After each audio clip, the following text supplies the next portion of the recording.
All right, thank you. Tell me what you saw. Stop and talk to us. Where were you? Top of the roof, 25 Park Place. Me and a super heard the loud noise from a jet. We look up and we see this big jet, like a 737 or a 727. It was a 757? About that, it was a big jet. Yeah. We saw it come just looking like it's sideways. At first, we thought it was just going to try to miss it. Bang! Right into the middle of it, like around the 70th floor. And then, half hour later, we see the second one bang into it. We're on the roof of it. We're a block away. I mean...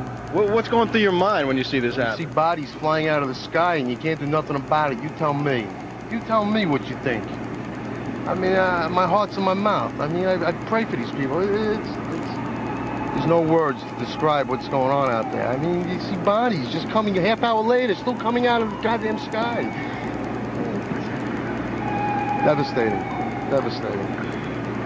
I can't imagine anything worse than this. There's got to be... I can't imagine. You know, everybody on the plane must have died. The floor, I got friends of mine on 104th floor, friends on other buildings. I just spoke to one of my friends a half hour prior to that, getting ready to go upstairs to go to work. It's devastating. I mean, I've seen a lot of construction accidents. I've seen a lot of bad things happen. I've never seen a jet fall out of the sky into a building, no less once, but twice. Devastating.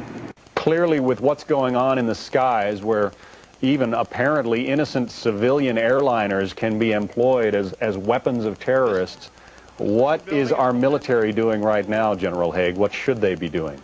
Well, they have to be on full alert, and I would have hoped that we would get some aircraft up in the air to enforce the ban on flights. That has to be done if it has not already been done.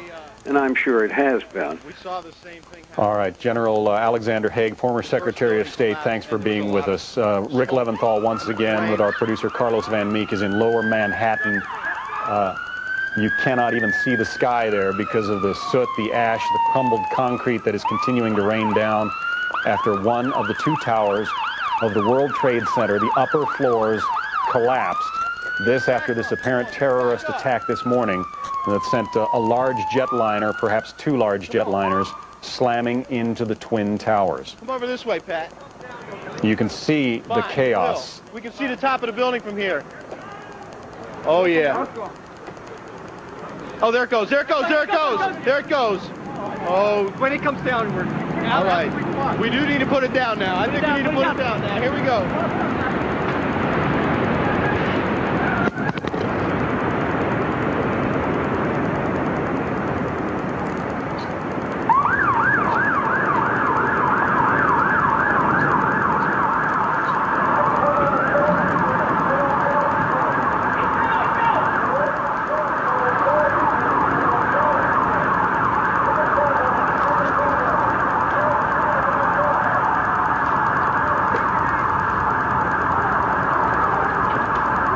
America, offer a prayer.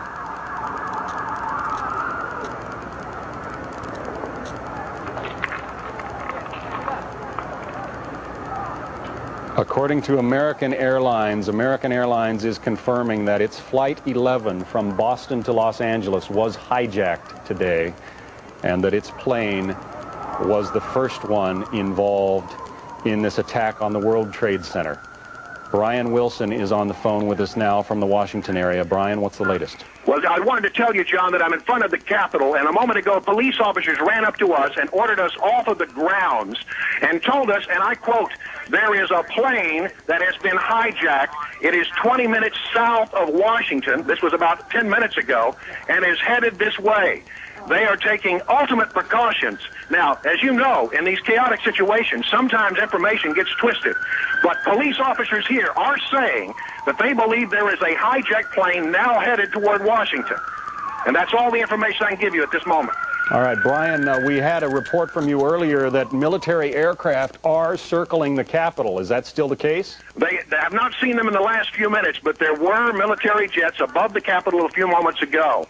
Of course, you know, John, this has been the nightmare scenario for security experts in Washington, that many of the buildings in Washington, very visible from the air, are very vulnerable. In fact, the flight path to National Airport runs literally 6 blocks from the White House. So this has always been a big concern. But again, to repeat the information that I have here, Capitol Police have completely evacuated the grounds of the Capitol, and they have told us, quote, there is a plane that's been hijacked. It is south of Washington, headed this way. Now, the reliability of that information I cannot give you, but that's what police have told us. All right, Brian Wilson, thank you, and let us know if you come up with any new information.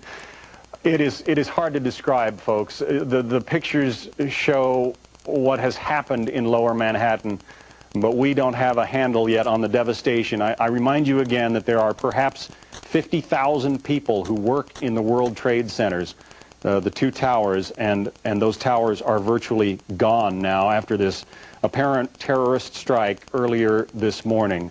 How many of those 50,000 people they were able to get out, we don't yet know. That is the heart of not just the financial district, but many national, international corporations. I mean, look at that smoke.